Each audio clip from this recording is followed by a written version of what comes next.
Hello students, welcome back on Kalyani Juniors.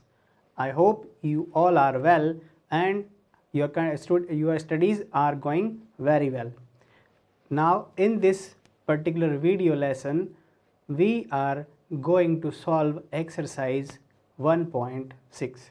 ठीक है बच्चों, आज के इस वीडियो लेक्चर में हम लोग एक्सरसाइज 1.6 सॉल्व करने जा रहे हैं। देखते हैं सबसे फर्स्ट क्वेश्चन। देखो बच्चों, क्या है, हमें कुछ नंबर्स दिए हैं एक्सप्रेशन में, ठीक है, जिसे हम कह सकते हैं पावर की फॉर्म में, ठीक है, एक्सपोनेंट की फॉर्म में। तो अब इनको हमें सॉल्व करके इनके क्या करने हैं, इनके आंसर देने हैं कि भाई इनका आंसर क्या होने वाला है। तो देखो बच्चों, 64 की पावर हमें दे रखी है 1/2। 1/2 मतलब क्या करना है बच्चों, हम करते हैं 1 और लिखते हैं सॉल्यूशन। तो देखेंगे क्या लिखेंगे हम बच्चों, क्या होगा यहाँ पर हो जाएगा 64 और रेस्ट टू द पावर 1/2। देखो हमें क्या करना है बच्चों, हमें करना है 64 के फैक्टर, है ना। हमें क्या करना है बच्चों, हमें करना है 64 के फैक्टर। तो आप जानते हैं कि 8 8 जा कितना होता है 64। 8 8 जा कितना होता है यहाँ पर 64। तो देखेंगे हम यहाँ पर हो जाएगा 8 की पावर कितनी बन गई बच्चों, अब यहाँ पर 8 की पावर 2 टाइम्स मल्टीप्लाई में होने से यहाँ पावर हो गई है 2। देखते हैं, ठीक है। देखो अब ये जो है ये हो जाएगा कैंसल आउट और ये हमें दे देगा कितना 8। ये हमें कितना दे देगा 8। मतलब कि 64 रेज़्ड टू द पावर 1/2 को हम लिखेंगे, या इसकी वैल्यू जो होगी वो कितनी होगी 8 होगी, ठीक है, 8 वैल्यू इसकी होगी। बढ़ते हैं नेक्स्ट क्वेश्चन पर। देखिए यहाँ पर हमें दे रखा है बच्चों 32 रेज़्ड टू द पावर 1/5, ठीक है। देखिए इसके अंदर भी क्या करना है, हमें इसके करना है फैक्टर। देखिए इसको हम प्राइम फैक्टर पहले निकाल लेते हैं, क्योंकि हम 8 8 जा 64 तो डायरेक्ट दिख ही रहा था। यहाँ पर हम करते हैं बच्चों इसको फैक्टराइज करते हैं। तो 2 1 is 2, 2 6 जा 12, 2 8 जा 16, 2 4 जा 8, 2 2 जा 4 और 2 1 is 2। तो देखेंगे बच्चों 2 2 2 2 और ये 2 मिलकर, है ना, यहाँ पर कितनी पावर बन रहा है, इसकी पावर कितनी है 1/5 पावर, ठीक है। अब हम देखते हैं बच्चों, देखो यहाँ पर क्या हो रहा है, यहाँ पर हो गया 2 की पावर 5, ठीक है बच्चों, 2 की पावर 5 और इसकी पावर जो है 1/5 है। अकॉर्डिंग टू क्वेश्चन ये है, कट हो जाने पर हमें देगा 2 की पावर 1 या 2 की पावर 1 या फिर 2 जो है इसका क्या हो जाएगा आंसर आ जाएगा। हम देखते हैं ऑप्शन नंबर 3 का सॉल्यूशन। देखेंगे बच्चों 125 रेज़्ड टू द पावर 1/3, ठीक है बच्चों। देखिए 125 के हमें क्या करने हैं प्राइम फैक्टर्स, ठीक है बच्चों। 5 2 जा 10, 5 2 जा 10, 5 5 जा 25। देखो बच्चों 5 5 जा 25 और ये हो जाएगा 5 1 is 5, ठीक है। तो देखेंगे यहाँ पर 5 मल्टीप्लाई 5 और ये है 1/3 इसकी पावर, ठीक है। देखिए यहाँ पर हो जाएगा 5 की पावर 3 और ये हो जाएगा 1/3, ठीक है बच्चों। ये हो जाएगा कैंसल और आंसर आ जाएगा 5, ठीक है। ये तीनों ही ऑप्शन के इस तरीके से हमें आंसर फाइंड करने थे और हमने कर लिए। बहुत आसान लग रहा है, कोई ज़्यादा टिपिकल ये नहीं है क्वेश्चन, ठीक है। बढ़ते हैं नेक्स्ट क्वेश्चन की तरफ। देखेंगे हम करेंगे अगेन फिर वही कुछ उसी तरीके का सम जो हमने फर्स्ट में किया था। फर्स्ट का सॉल्यूशन लिखते हैं बच्चों। तो 9 की पावर हमें दे रखा है 3/2, जिसकी क्या करनी है, जिसकी वैल्यू हमें क्या करनी है फाइंड करके बतानी है कि क्या होगा वैल्यू, ठीक है बच्चों। देखो तो बहुत आसान चीज़, आसान टर्म आपको दिख रही है कि 3 3 हम लिख सकते हैं 9। 9 को हम क्या लिख सकते हैं बच्चों, 3 3 जा 9 होता है, हम इसको लिख देंगे ऐसे 3 3 जा 9। और देखेंगे तो क्या होगा, हम करेंगे 3 की पावर लिख देंगे अब 2, है ना, क्योंकि 2 टाइम्स है और ये पावर जो है कम ऊपर चल रही है 3/2, कैंसिल होने से क्या हो जाएगा 3 की पावर 3। ठीक है बच्चों, क्योंकि ये मल्टीप्लाई में है तो आपस में कैंसिल हो जाएंगे और हमें 3 की पावर 3 मिलेगा, मतलब 3 × 3 3 3 ज़ा 9, 9 3 ज़ा कितना होता है बच्चों 27। ठीक है, 27 जो होगा आंसर हो जाएगा किसका, ऑप्शन नंबर फर्स्ट का। ऑप्शन नंबर 2 हम लोग देखते हैं 32⁻²/5, 32⁻²/5। तो देखेंगे बच्चों 32 के हमें क्या करना है फैक्टर, 2 16 हो जाएगा, 2 8, 2 4, 2 2 और 2 1। तो हम देखेंगे कितने फैक्टर यहाँ पर दिख रहे हैं हमें बच्चों, हमें दिख रहे हैं 5 फैक्टर्स। ठीक है, 5 फैक्टर और जिसकी पावर कितनी है 2/5 है। तो देखेंगे यहाँ पर हो जाएगा 2 की पावर 5 और ब्रैकेट 2/5, ये हो जाएगा कैंसल। तो ये हो जाएगा बच्चों 2 की पावर 2 मीन्स 2 2 ज़ा 4, 2 2 ज़ा कितना हो जाएगा 4, जो कि होगा आंसर। ठीक है बच्चों, अब देखते हैं हम नेक्स्ट क्वेश्चन सॉल्यूशन।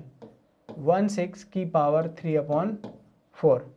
ठीक है, 16 की पावर 3/4 देखेंगे बच्चों तो क्या करेंगे, यहाँ पर हमें करना है 16 के फैक्टर्स।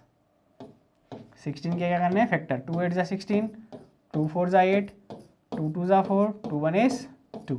ठीक है बच्चों, तो देखिए ये हो जाएगा 2 × 2 × 2 × 2 और 3 की पावर 3/4। ये देखो बच्चों ये हो जाएगा 2 की पावर 4 और 3/4। समझ में आ रहा होगा, बहुत आसान है, कोई ज़्यादा टिपिकल टर्म यहाँ मुझे नहीं लग रही है। 4 से 4 हो जाएगा कैंसल, 2 की पावर है ये 3। ठीक है बच्चों, तो 2 की पावर 3 को हम लिख सकते हैं 2 × 2 × 2, मतलब 2 2 ज़ा 4, 2 ज़ा 8। ठीक है बच्चों, ये आंसर आ जाएगा कितना 8, है ना, आंसर 8 आने वाला है। देखते हैं 125 को। ठीक है बच्चों, 125 पावर है 1/3। तो देखेंगे बच्चों 125 के हमें प्राइम फैक्टर बनाने हैं, तो हम लिखेंगे 5 2 ज़ा 10, 5 5 ज़ा 25, 5 1 is 5। ठीक है, देखिए मैं लिखूँगा 5 5 5 मल्टीप्लाई -1/3। देखेंगे ब्रैकेट के अंदर हो जाएगा 5 की पावर 3 और ये हो जाएगा -1/3। ठीक है, सॉरी हाँ करेक्ट है, ये हो रहा है कैंसिल। ठीक है बच्चों, तो बचेगा क्या 5 की पावर -1 और इसे हम लिखेंगे 1/5। हम इसे क्या लिखेंगे बच्चों 1/5 जो है वो हो जाएगा सॉल्यूशन, आंसर हो जाने वाला है फॉर दिस पर्टिकुलर क्वेश्चन। हम बढ़ते हैं हमारी नेक्स्ट स्लाइड पर, सिंप्लीफाई। ठीक है बच्चों, सिंप्लीफाई करना है बच्चों, देखिए यहाँ पर इन दोनों का, तो हम लिखते हैं सॉल्यूशन। सबसे फर्स्ट क्वेश्चन है 2⁻² 2/3 और 2⁻1/3। ठीक है, देखिए बच्चों अब यहाँ हमें ये ध्यान रखना है कि हमारे पास यदि होता है a की पावर x और b की पावर a की पावर x और a की पावर y, बेस अगर सेम है और मल्टीप्लाई हो रहा है तो हमें पता है बच्चों हम क्या लिखते हैं x + y लिखते हैं। ठीक है, तो यहाँ पर क्या करेंगे बच्चों, यहाँ पर यही हो जाएगा 2/3 और +1/3। ठीक है, सिंप्लीफाई इसको करता हूँ मैं, तो ये हो जाएगा 2⁻³ कॉमन 2 + 1 मीन्स 3/3 मीन्स ये हो जाएगा कैंसिल, तो देगा 2 की पावर 1 मतलब कि 2। ठीक है बच्चों, समझ में आ गई होगी बात आपको, बहुत ज़्यादा टिपिकल कुछ मामला इसमें नहीं लग रहा है, आसान है। देखेंगे 1/3 और इसकी पावर कितनी है कंप्लीट 7। ठीक है बच्चों, देखिए यहाँ पर क्या होता है, पावर की अगर पावर होती है तो आपस में इनका क्या करना है हमें मल्टीप्लिकेशन। ठीक है बच्चों, पावर की पावर, जैसे कि सपोज हमारे पास a की पावर x है, ऐसा है। ठीक है, और इसकी होल पावर y होती है, तो हमें लिखना होता है a की पावर x y। ठीक है, पावर का मल्टीप्लाई करना है, तो वही इसमें हम करने जा रहे हैं बच्चों। 3 7 जा कितना हो जाएगा 21, ठीक है, 3 7 जा 21, और इसे 21 टाइम्स हम मल्टीप्लाई करेंगे नहीं, इसको यहीं पर हम करेंगे, छोड़ देंगे। उम्मीद है क्वेश्चन आपको ये समझ में आ गया होगा। देखते हैं नेक्स्ट क्वेश्चन सॉल्यूशन, और ये है पार्ट 3। 11 1/2, 11 1/4। देखेंगे बच्चों, अब यहाँ क्या हो रहा है कि बेस तो सेम है, लेकिन क्या है, डिवाइड में है। ठीक है, डिवाइड में अगर होता है हमें लिखना है x माइनस वाई। ठीक है, प्रीवियस ईयर्स में आपने ये पढ़े होंगे फॉर्मूलाज। ठीक है, नहीं भी पढ़े हैं तो कोई दिक्कत नहीं, यहाँ देख लेते हैं, आप देख लीजिएगा। ठीक है बच्चों, हमारे पास हो जाएगा 11 की पावर 1/2 माइनस 1/4 11। देखिए 4 जो है मेरा एलसीएम आने वाला है, तो 4 से 2 से डिवाइड होने से हमें देगा 2, 2 1 is 2 माइनस का 1। ठीक है, 11, देखिए 2 माइनस 1 मतलब कि 1/4। 2 raised to the 11 raised to the power 1/4 जो है इसका आंसर होगा। ठीक है बच्चों, इस क्वेश्चन के लिए जो है ये आंसर होने वाला है। दिख रहा है सबको? 11 की पावर है 1/2, 11 की पावर है 1/4, क्योंकि ये दोनों क्या है, डिवाइड में है, तो 11 1/2 माइनस 1/4 हो जाएगा। 2 माइनस 1 1 और 1/4 ये दे देगा, हमें आंसर मिल जाने वाला है। देखते हैं ऑप्शन नंबर 4, 7 1/2 और 8 1/2। ठीक है बच्चों, देखेंगे यहाँ पर बेस जो है वो तो अलग अलग है, लेकिन पावर क्या है, सेम है। तो सेम पावर को क्या कह सकता है बच्चों, कॉमन लिया जा सकता है। कॉमन, सेम पावर को कॉमन ले लेंगे तो ये हो जाएगा 56, और इसकी पावर हो जाएगी 1/2, और ये हो जाएगा इसका आंसर। ठीक है बच्चों, ये इसका क्या हो जाएगा, पर्टिकुलर क्वेश्चन का आंसर। क्वेश्चंस यहाँ पर होते हैं end of this particular exercise 1.6। अब हम देखते हैं, रिकैप कर लेते हैं बच्चों कि हमने इस पर्टिकुलर लेसन में क्या क्या चीज़ें सीखी है। हमें इन चीज़ों को अब ध्यान रखना है। तो देखते हैं सबसे पहले कि इस चैप्टर में हमने क्या क्या सीखा है। In this chapter you have studied the following points. A number r is called a rational number if it can written in p upon q where p and q are integers। ठीक है बच्चों, किसी number को हम क्या कहते हैं, rational number कहते हैं, है ना। रैशनल नंबर r से डिनोट करते हैं। कब करते हैं बच्चों, जब उसे हम p अपॉन q की फॉर्म में लिख सकते हैं, और जहाँ पर q जो है वो इक्वल नहीं होता है किसके, 0 के। ठीक है, फिर हम देखते हैं बच्चों कि s एक नंबर होगा जिसे हम कहेंगे इर्रेशनल नंबर, और ये irrational number p upon Q form में नहीं लिखा जा सकता है। क्या नहीं हो सकता है, इसको हम p अपॉन क्यू फॉर्म में नहीं लिख सकते हैं, और जहाँ पर p क्यू इंटीजर्स है और q की वैल्यू क्या नहीं है, किसके इक्वल नहीं है, 0 के इक्वल नहीं है। देखिए अब आता है जो पॉइंट है वो ये है कि the decimal expansion of rational number is either terminating और नॉन टर्मिनेटिंग रिक्यूरिंग।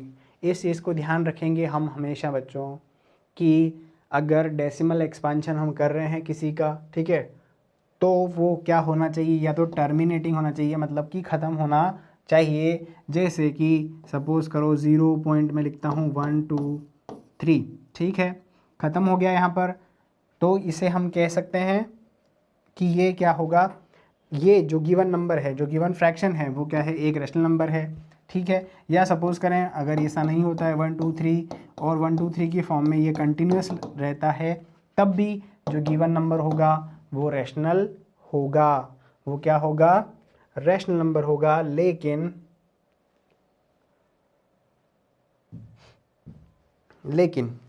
क्या होगा यहाँ पर, लेकिन देखिए अगर decimal expansion of an irrational number is non terminating non recurring, क्या होता है बच्चों, मैं एक नंबर लिखता हूँ 0 1 2 3, ठीक है, 1 2 3 4 1 2 3 4 5 और डैश डैश, कुछ इस तरीके का अगर डेसिमल एक्सपांशन आ जाता है हमारे पास, देखो ना तो ये ख़त्म हो रहा है ना ये सेम चल रहा है ना बच्चों, ये सेम भी नहीं चल रहा है, इसका पैटर्न जो है वो अलग हो रहा है, चेंज हो रहा है। तो इस टाइप के नंबर्स जो होंगे वो होंगे इर्रेशनल नंबर ध्यान आपको रखना है। ये इस पर्टिकुलर लेसन में हमने सीखा है। All the rational numbers and irrational numbers makeup collection of real number. बच्चों ये चीज़ भी आपको बहुत अच्छे से ध्यान होनी चाहिए कि भाई सारे के सारे रैशनल और इरेशनल नंबर मिलकर फॉर्म करेंगे किसका, रियल नंबर का एक ग्रुप बनाने वाले हैं जिस ग्रुप को हम कहेंगे रियल नंबर, है ना बच्चों। चाहे भले वो इरेशनल हो लेकिन है वो तो क्या है, वो होने, उसकी एग्जिस्टेंस होने की वजह से हम उन्हें कहेंगे रियल नंबर। और रियल नंबर के लिए क्या होगा, नंबर लाइन पर एक पॉइंट होना ही होना है। तो वेदर इट इज रैशनल और irrational that exist a unique point. ठीक है बच्चों, नंबर लाइन के ऊपर क्या होगा, यूनिक पॉइंट होने वाला है, इसलिए उसको अपन को क्या करना है, नंबर लाइन पर रिप्रेजेंट करना आना चाहिए। हमने √2, हमने √3, √7, √5 को क्या किया है, पिछली एक्सरसाइज में नंबर लाइन के ऊपर रिप्रेजेंट किया है। वेदर दे आर इरेशनल, वो इरेशनल थे, फिर भी हमने उनको वहाँ पर क्या किया था, रिप्रेजेंट किया था। ये आपको पता है, आपने सीख रखा है। If r is a rational number, r rational है, एस इरेशनल है, तो r plus s, r minus s are irrational numbers and r s and r upon s are irrational number. देखो क्या होगा बच्चों, आर और एस, ठीक है, ये चीज़ हमने करी थी अभी, है ना। एक्सरसाइज किस में करी थी, एक्सरसाइज 1.5 में करी थी। क्या हुआ था कि अगर हमारे पास एक रैशनल नंबर था, एक इरेशनल नंबर था, हमने दोनों को ऐड कर दिया या सब्ट्रैक्ट कर दिया, तो ये बन गया था क्या, ये एक इरेशनल नंबर बन गया था। देखो हमारे पास एक रैशनल एक इरेशनल है, दोनों का मल्टीप्लाई और अगर दोनों का डिवाइड भी कर दिया है तो ये कन्वर्ट हो जाने वाला है बच्चों, इरेशनल नंबर में कन्वर्ट हो जाने वाला है। ये हमने चीज़ सीखी है और ये चीज़ हमें अब ध्यान रखना है। अब देखते हैं बच्चों, देख for positive real number A and be the following identities hold. देखो बच्चों क्या करना है कि अगर हमारे पास दो अंडर रूट हैं तो हम इनको कॉमनली एक अंडर रूट के अंदर लिख सकते हैं।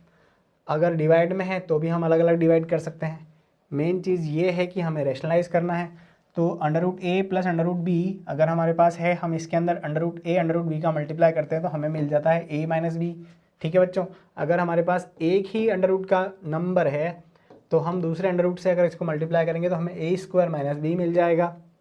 ठीक है, और अगर इस तरीके का फॉर्मूला हम लगाते हैं तो हमें ये चीज़ मिलती है।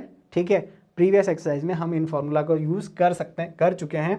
अब हमें नेक्स्ट ध्यान रखना है, इसके लिए हम इसको रिकैप कर रहे हैं।